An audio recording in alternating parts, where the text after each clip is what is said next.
Today we're going to look at lesson 5 on properties of logarithms. So last time we introduced the logarithm, we've learned that a logarithm is the inverse of an exponential function. So remember some basic rules for exponential properties, or what we call laws of exponents. So as far as the laws of exponents go,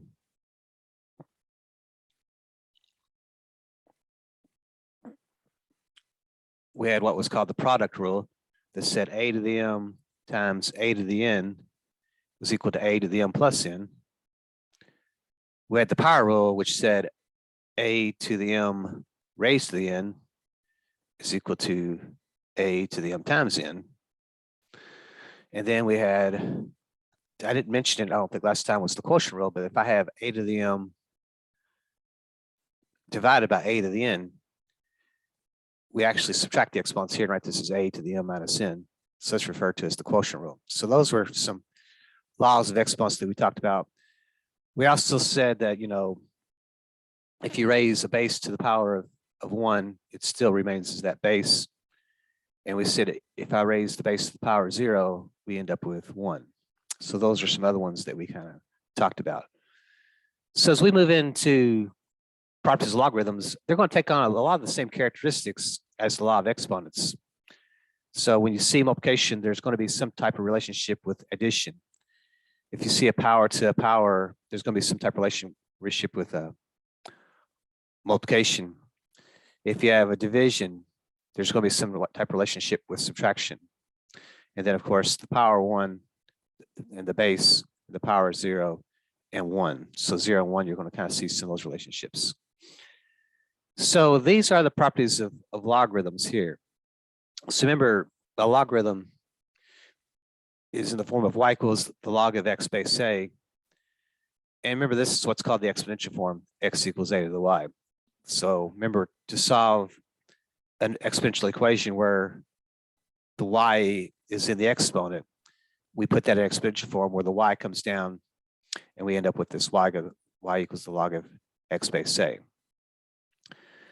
So these are the properties of logarithms here. So what we're going to do, and also added this extra one, I kind of call this the switch bases one here.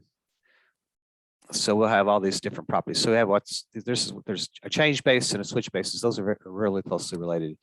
We'll talk more about that as we move on. So in our lessons, we're going to be asked to use the properties to simplify the following.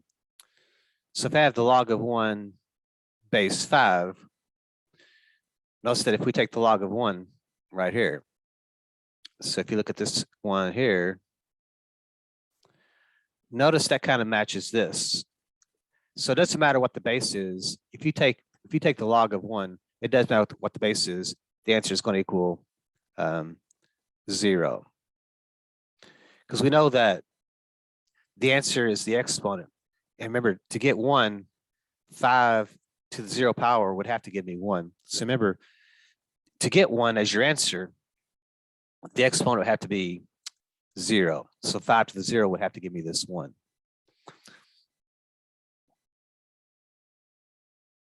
So if I look at the log of 6 base 6, that looks very closely related to this rule right here. If you're taking the log of something and you have the same base, that's going to give us this answer of 1.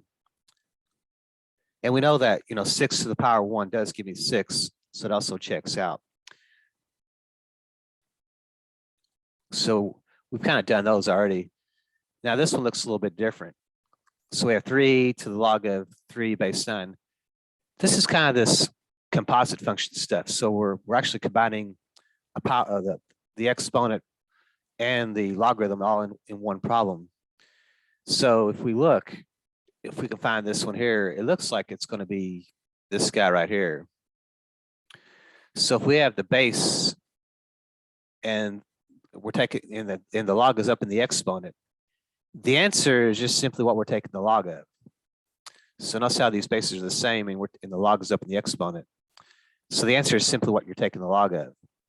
So notice how we have this 3 and this log of 9 base 3. So notice how we have a 3 and the log of 3 here.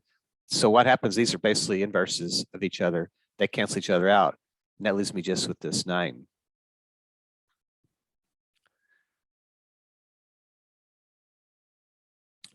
So now if we have, say, the log of 2 base 2 to the third, notice how this looks very similar to the one we just did.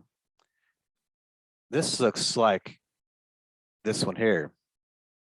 So notice that if we're taking the log of a base a, the answer is simply that exponent. So we kind of see that there, that the answer is actually this is 3.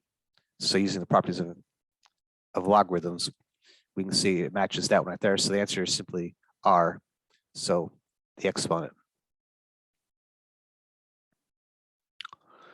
So if we have the natural log of e to the 4th, this is very similar to this right here, because remember this has a base of e. Since this has a base of e, the answer should just be this exponent. And see if we can see that one up here anywhere. I don't see that anywhere up here. It looks like they're still applying this property here with it. So it kind of does the same thing, except we don't see the base here. So these two are very similar, 4 and 5. So the answer is still that exponent of 4. So remember, same thing with the log of 10 to the power of 5. Remember, this has a base of 10. So the answer is going to just simply be that exponent of 5 there. So these all three are very similar, except on these two, we don't see the base. It's understood to be an e there. And so essentially these are inverses of each other and gives us the exponent of the 4. So again, this would have been a base 10. You just don't see it. Notice how these, we're taking the log of and the base are the same. And again, you can kind of go across here because remember, 10 to the 5th does equal 10 to the 5th. E to the 4th does equal e to the 4th. So we can kind of see it that way too, using our understanding of how logarithms work. So let's look at some other problems here involving logarithms. So we have the same properties, but we're going to now apply them to this problem right here. Notice how we have the log of 4 base 2 times the log of 2 base 4. Notice how that kind of matches the switch basis formula. So notice how what you're taking the log of and the base, if you look at the second example, those two places switched places. So the 4 became the base and the 2 became what we're taking the log of.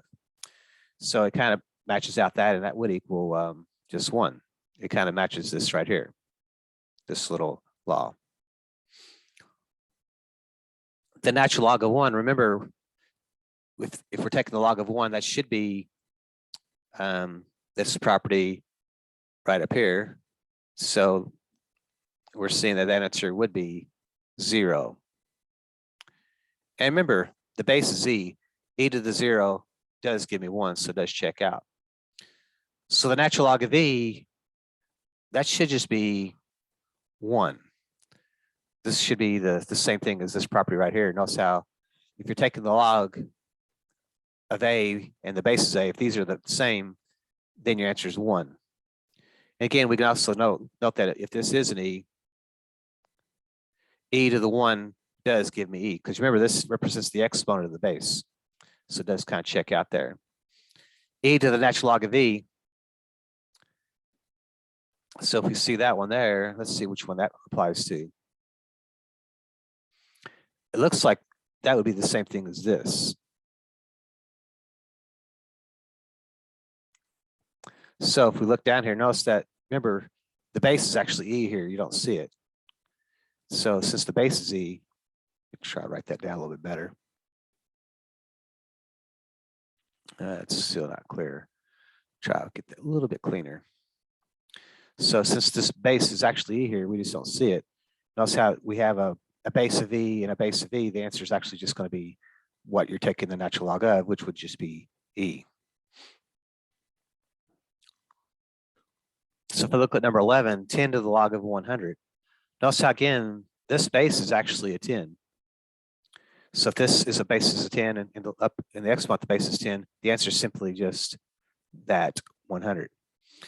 Again, I could do this all out. I mean, 10 to the watt power gives me 100 would be 2, and 10 squared would give me 100. So I can actually work it out using order of operations. think I said 2. So that would be 100. So when the bases are the same here, then that answer is simply going to be that 100. Log of 5 base 3 times the log of 3 base 5. That kind of looks like this example here.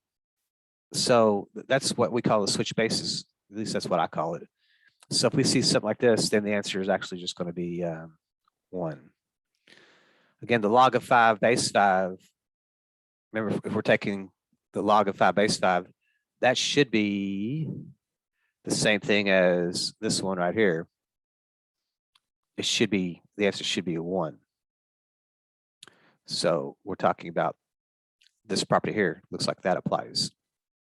So we're taking the log of something and the base match up. That should just give us this 1.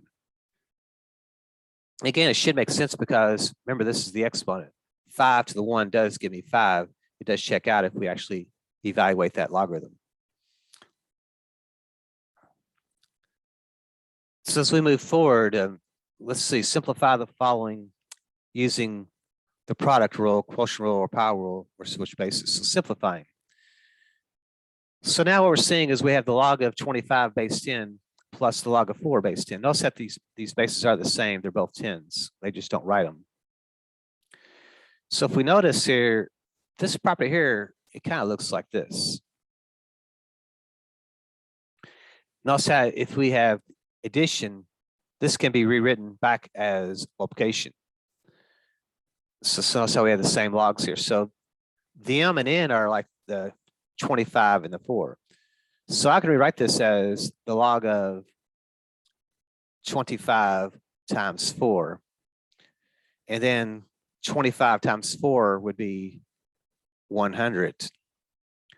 So again, 10 to the watt power would give me 100. That would be 2. So that actually would work out as being a 2. So if we look at this example here, notice how these two logarithms are being added together. That kind of matches this property right here. So if we have 2 logs added together, what I can do is write it as a single log and just multiply the 2 things that we're taking the log of. So in this example here, since we're adding these 2 logs, I can rewrite it back as a multiplication of 1 log. So it's going to be the log of 9 times 4 base 6. So then I could actually simplify 9 times 4 is 36. So this turns into the log of 36 base 6. And 6 to the watt power gives me 36 would be 2. So remember, when I'm evaluating logarithms, I'm looking for the exponent of the base that gives me this 36. So again, our mental thought process is 6 to the watt power gives me this 36. And 2 does work, so the answer is 2. So this next example, notice how we have the log of 50 minus the log of 5. So if we look up here, instead of seeing addition, we're now seeing this, this example here. This property comes into play. So that's how we have 2 logs being subtracted. If I have 2 logs being subtracted, I can rewrite it as 1 log as a quotient. So when I look at this problem here, I can write this as the log of 50 over 5, like that. And then 50 divided by 5 would be 10. So this becomes the log of 10. Now remember, the log of 10, remember this has a base of 10. And that fits this property right up here. If we're taking the log of something and it matches the base, that represents the answer being 1. That's that property of a logarithm. Or if we just ask ourselves, 10 to the watt power would give me 10, we would see that would equal then this 1. So that would be our answer there, would be 1. So if I look at number 4 here, the log of 56 base 8 minus the log of 7 base 8. Notice how, again, those are subtracted. If they're subtracted, then I can rewrite this back as a quotient, a division. So on this example here, I can write this then as the log of 56 divided by 7 base 8. 56 divided by 7 would be 8. So the log of 8 base 8. Notice how, again, the base and what we're taking the log of match, that's going to should equal 1. Or again, 8 to the, if I come and do this mentally, 8 to the what power gives me 8, which should see that that just is a 1. So that kind of works out. So if I have the log of 8 base 2, notice how again, we can just evaluate this. 2 to the what power will give me 8. We can see that is 3. 4 to the what power gives me 16. We should be able to see that that's 2. 4 squared is 16. So those really don't have to use any properties on.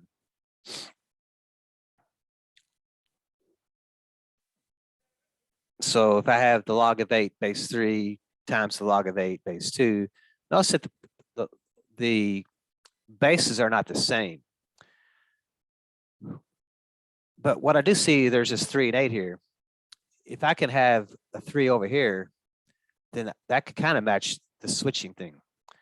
So what I can do on this problem is 9 can be written as a base of 3. So I can write this as the log of 8 base 3 times the log of 3 squared base 8. Now, one of the properties we have up here is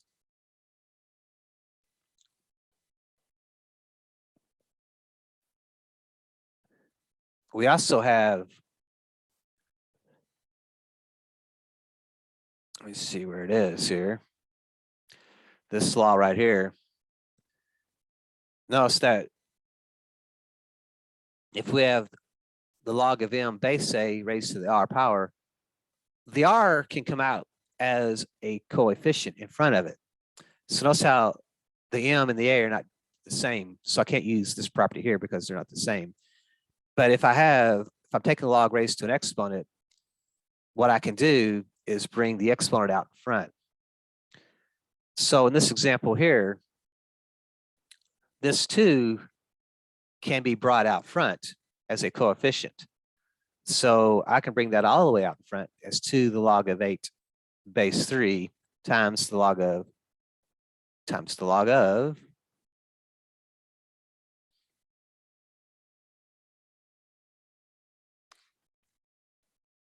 and notice how that's now 3 base 8. So notice how we have 8, 3, 3, 8. So those are reversed like that. That just turns into 1. So this just turns into 2 times 1, which is simply 2.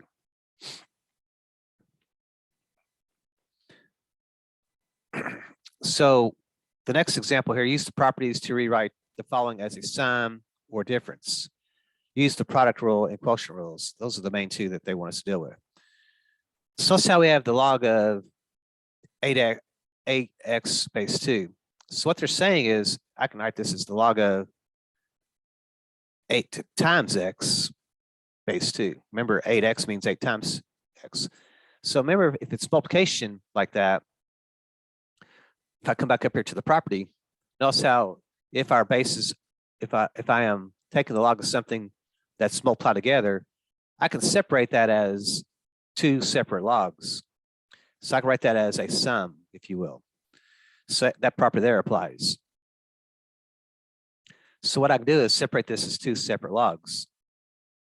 So this is going to be the log of 8 base 2 plus the log of x base 2. Now the log of 8 base 2 can actually be simplified because 2 to the what power will give me 8 would be 3. So I can change this to 3 plus the log of x base 2. And I really can't do anything with the log of x base 2 because we don't know what x is. So we just leave it as a simplified expression. So if we look at this next example, notice how again the 9 and the b are connected by multiplication. So what I can do is write this as the log of 9 base 3 plus the log of b base 3. So since this is multiplication, I can break it apart as a sum of 2 logs. And also the log of 9 base 3, that can be evaluated because 3 to the what power would give me 9. That would be 2. So this becomes 2 plus the log of b base 3. So that's written then as a sum. If I look at these next 2 examples, we have the log of x divided by 16 base 4. Since this is a quotient, a fraction, that can be separated back apart. So if we look at our properties up here, I didn't bring them all the way down. But notice how if it's a quotient or a fraction, if you will, there's a numerator denominator, I can break that apart as two separate logarithms connected by subtraction. So that property there would apply. So on this quotient, subtraction is involved. So we have the log of x base 4 minus the log of 16 base 4. Again, I really can't do anything with the log of x base 4, but 4 to the what power would give me 16. That would be 2. So I can rewrite this as the log of x base 4 minus 2, and that would be written as a difference, a subtraction problem. This right here, all I really have is this exponent. So what I can do is bring this exponent out in front as a coefficient. So this becomes 6 times the log of y base 5. Since the 5 and the y are not the same, I can't just say the answer is 6 because the base and what we're taking the log of are not the same. But what I can do is this exponent can be brought out in front as a coefficient. That's the this property. Where is it at? This one right here. So if you notice there that if you have the log of m raised to some exponent, base a, that exponent can be brought out as a coefficient.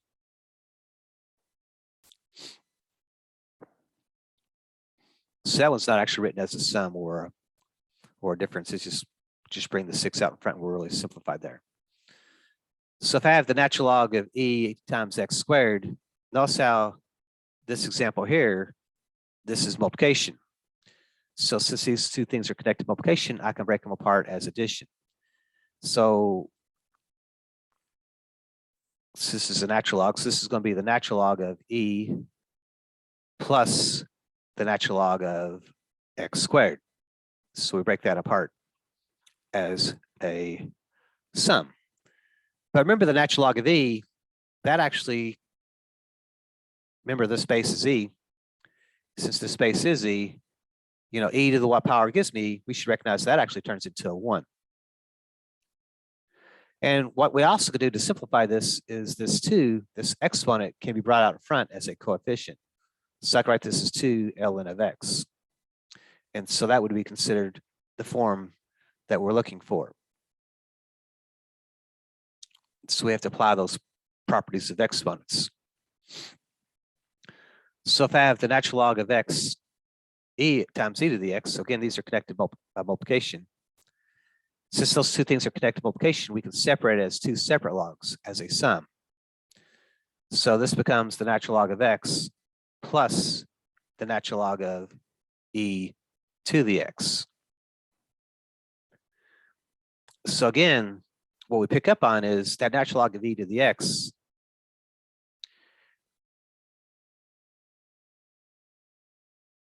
that's kind of this one right here. So notice how if the base and what we're taking the log of are the same, then the answer is simply that exponent. So what I can pick up on is, notice how this does have a base of e. Those e's kind of tell me that the answer just becomes then this x. Again, remember, if I'm only doing it, it's e to the what power equals e to the x. And it'd have to be an x for that answer to work out right. So if I'm using my understanding of how to evaluate an exponent, that would also come true. But if we see that property of exponent, we should recognize, hey, that's simply x. So this turns into the natural log of x plus x, and that's as far as we can go with that. So this one has a domain restriction, so they're just telling you x has got to be greater than 3, so we can ignore that and just apply the properties of logarithms here. Notice how this is a quotient. So I can separate this as 2 logs as subtraction. So this becomes then the log of x cubed base 2 minus the log of x minus 3 base 2. The other thing we can do is this exponent can be brought out in front as a coefficient. So this becomes then 3 the log of x base 2 minus the log of x minus 3 base 2. And that would be written then as a difference. And that's all we really were required to do. So again, they're just giving this domain restriction, x is greater than 0. So if I go about working this out here, remember this is a base 10.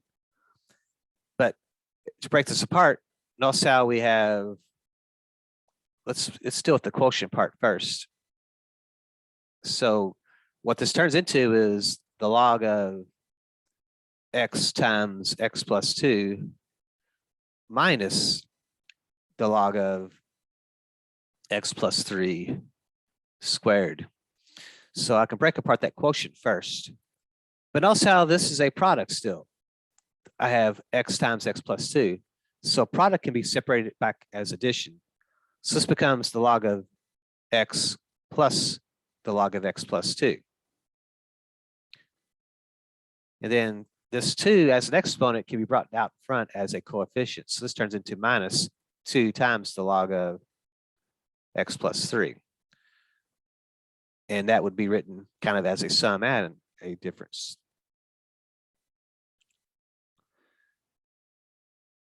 So we will write each expression as a single logarithm. Express exponents as factors. So I don't think we want that. Let's see here. I'm not sure how my lab does it, so we'll have to play this by ear. So for me, I will be bringing the 3 back into the, let's ignore this part. So let's express each expression as a single logarithm. So if I have 3 times log of u base 7, the first thing I recognize is this 3 can be brought back in as an exponent. So this is going to be the log of u to the 3rd base 7. Plus then, what I would do is bring this 5 back in as an exponent. So this becomes then the log of v base v to the 5th base 7. So the coefficient can come back in as an exponent. And then since this is a sum, I can put this back together as a multiplication. So this becomes then the log of u to the 3rd v to the 5th base 7. So the problem would look like that. So if I look at this example, notice how we have subtraction. If I have subtraction, what I can do is write this as the log of the square root of x over x cubed. And we can kind of leave it in that form there.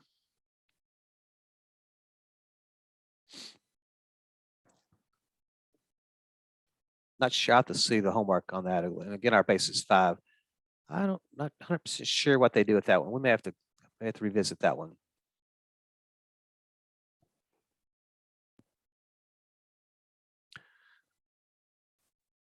So let's look at this example here.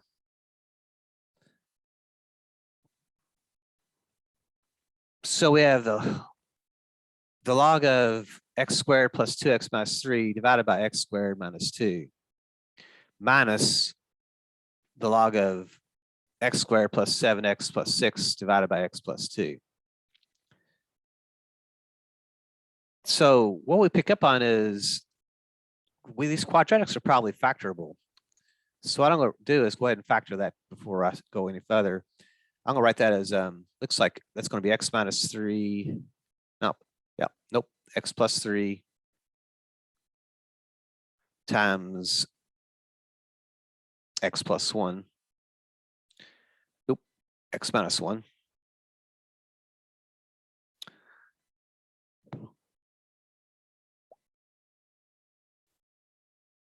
And then this is a difference of squares, so it's going to be x minus 2 times x plus 2. So I may use a bracket here instead. Make it a little different. So I have minus then the log of, and again, I'm going to factor this here.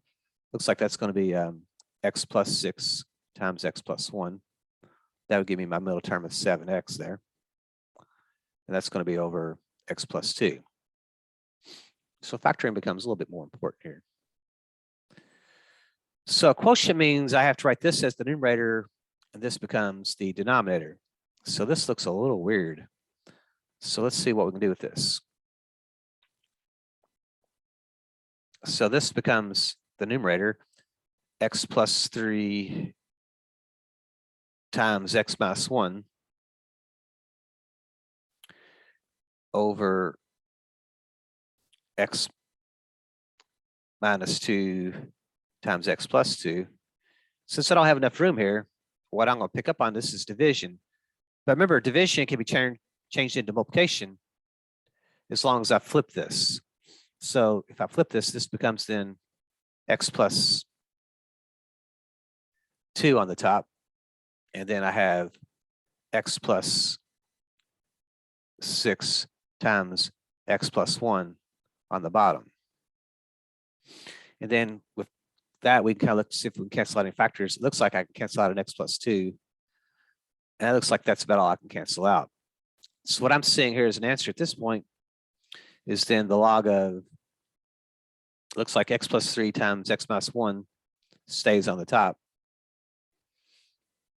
And I'm not sure if my lab wants that all multiplied back out or not. And then on the bottom, we'd have those 3 factors there. X minus 2 times x plus 6 times x plus 1.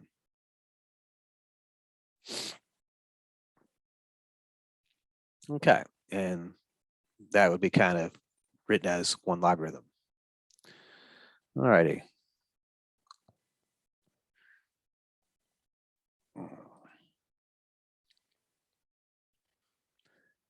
So as we move on, I do want to kind of revisit this question up here.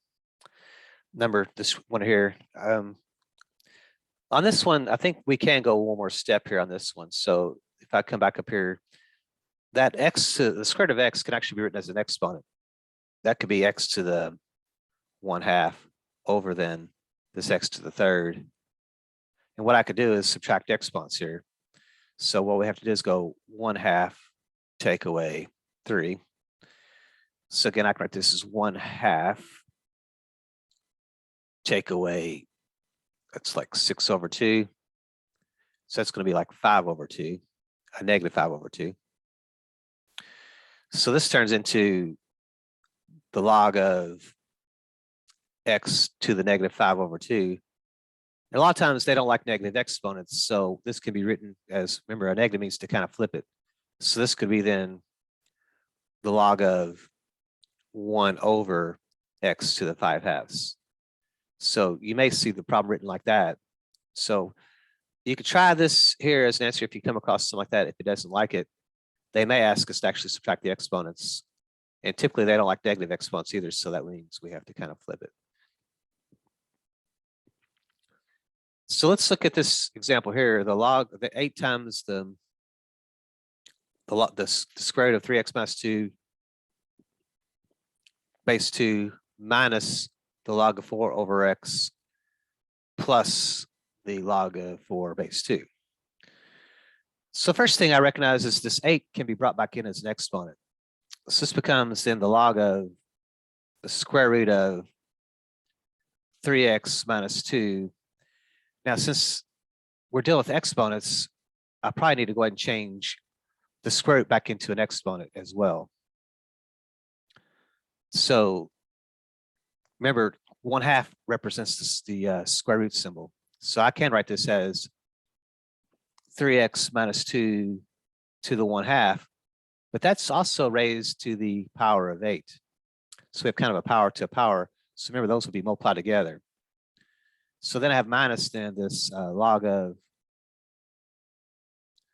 4 over x plus then the log of 4 base 2.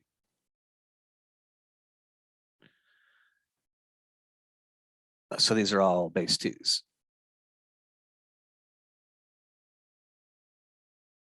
So I want to go ahead and clean this up here. So that's going to be 1/2 times 8 would be 4. So this becomes the log of 3x minus 2 to the power of 4. So we have minus then this log of 4 over x plus then this log of 4 base 2. So since this is a quotient, a minus sign, that means that's going to go in the bottom.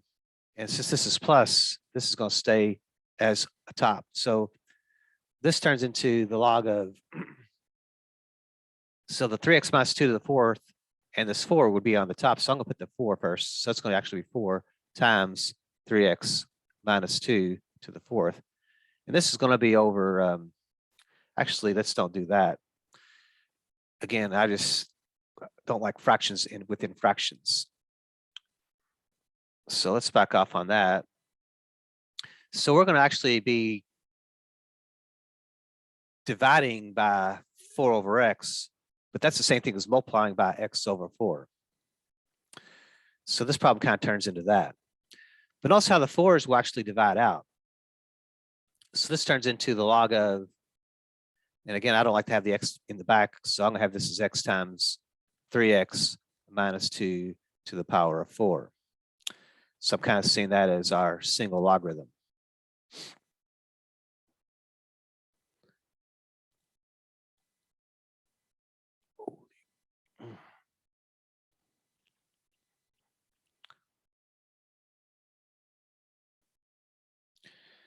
So if I look at this example here, notice how again, this, if we try to put this back as a single logarithm, this 3 comes back in as an exponent.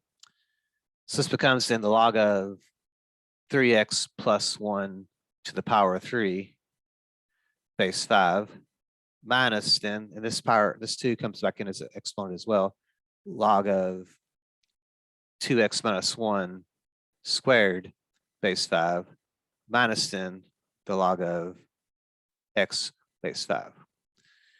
So since these are both subtractions, they mean they're going to go in the denominator. So what I should have then is the log of this 3x plus 3 cubed is on the top. 3x plus 1 cubed is on the top. And since these are both subtractions, they're going to both go in the denominator. So I should have 2x minus 1 squared. And that x, instead of putting it behind, I'm going to go ahead and put it back out in front. So I should have something like this here. So we end up taking that expression starts looks like that if I put it as a single logarithm.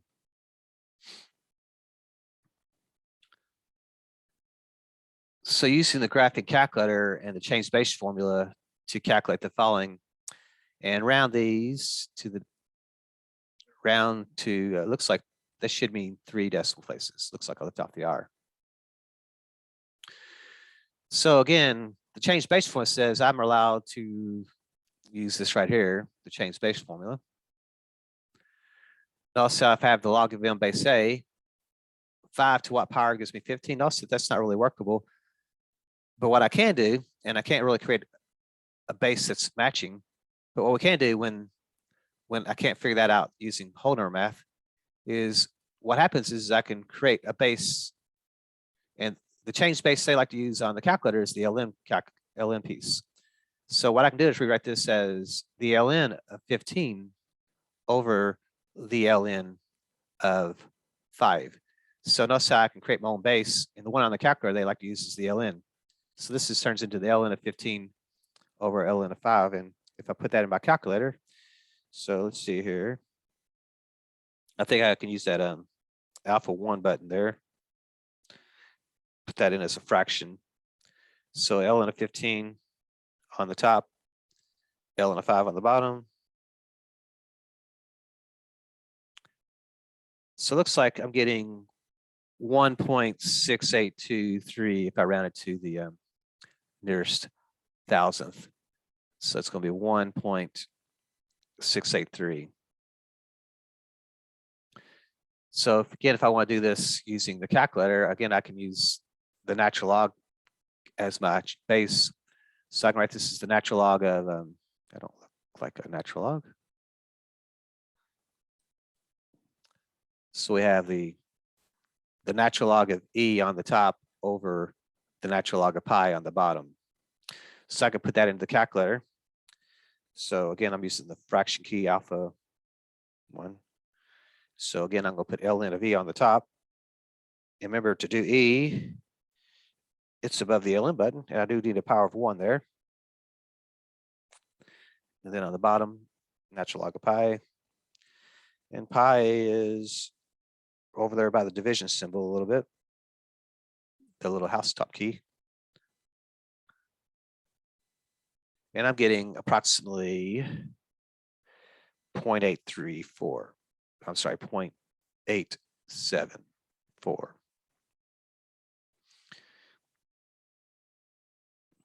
So again, if I want to graph these using the graphing utility, what I can do is write this as y equals the natural log of x over the natural log of 4 using the change base formula. And then I could put that into the calculator. So I have y equals, and then I can put that into the calculator, ln of x. And I'm just going to write ln of x divided by ln of 4. I'm not going to use that fraction key here. So then if I hit the graph button, see if we can find this graph. So it looks like, let's see here. Let's see if I can go to my table and see if I can find a few critical points here.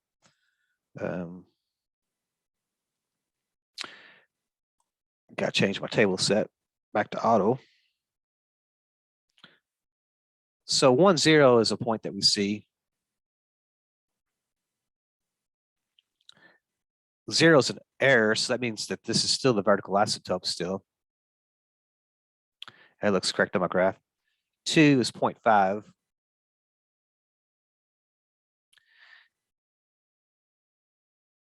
4 is 1. So it looks like we have a graph that's kind of coming across here. Remember, it has to kind of approach the boundary. So it should probably take on that look. That looks kind of like what's in my graphing calculator. So if I were to graph this function here, y equals ln of x plus 2, notice how we know that we can graph this by hand by using our parent function, which would be a lot quicker. But if we do want to use the graphing utility, we can write this as y equals, again, I like to use the natural log button. So this is going to be the natural log of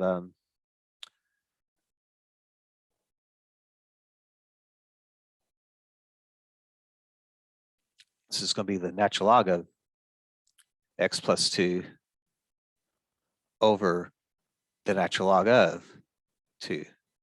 So I actually can graph that like that. And we should already kind of recognize this is going to be a vertical shift. I'm sorry, a horizontal shift to the right or left 2. So this graph should move left 2 that we did the other day just by looking at it. But using the graphing utility, we can see if we can actually graph it that way too. So y equals the ln of x plus 2 divided by ln of 2. Hit the graph button there.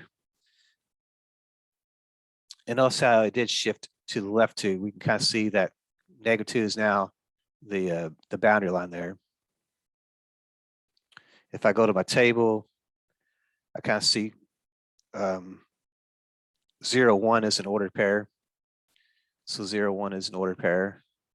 If I go up 1, -1, 0 is an ordered pair. And looks like 2, 2 is an ordered pair. So we can kind of see from there that the graph kind of takes on that look there. And that kind of gives us a rough sketch of the graph by using the graphing calculator. All righty, so that concludes lesson number 5. Have a good day.